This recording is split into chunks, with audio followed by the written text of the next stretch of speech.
Hola, em dic Vinyet, soc joguinòloga de la botiga de Bacus Vilanova i avui jugarem al The Island.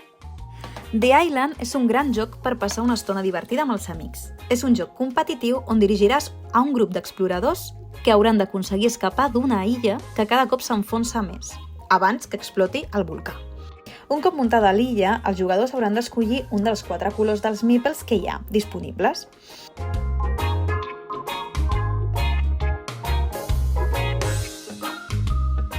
Col·locaran els seus meeples i les barquetes on cada jugador cregui corresponent.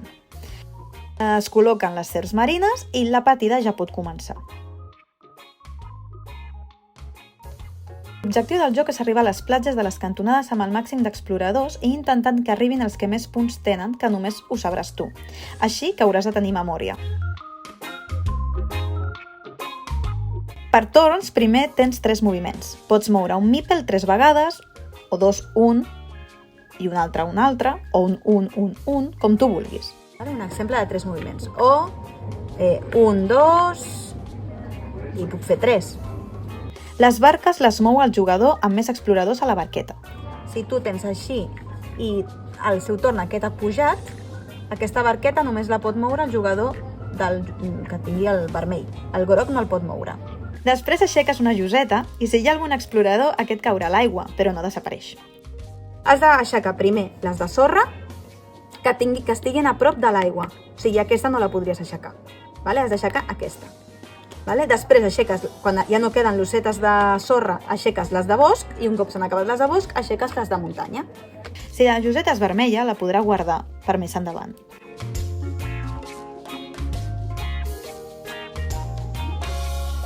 Si és verda, l'haurà de fer servir en aquell moment.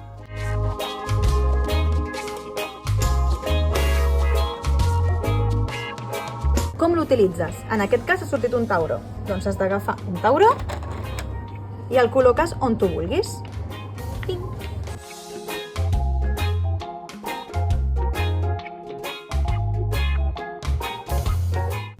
Després es llança el dau i s'executa el moviment de l'animal marí, ja sigui tauró, balena o serp marina.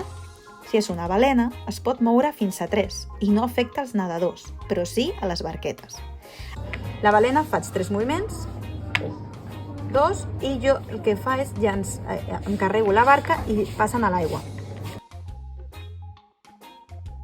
El tauró, per contra, no li fa res als que estan a les barquetes, però sí es cruspeix als nedadors.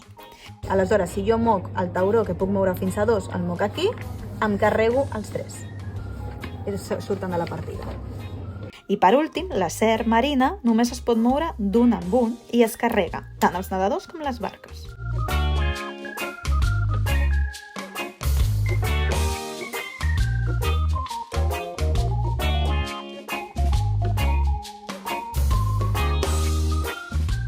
El joc acaba quan erupciona el volcà. I guanyarà el que més exploradors tingui a les platges, però no el que més exploradors tingui, sinó el que més punts tingui d'exploradors a les platges.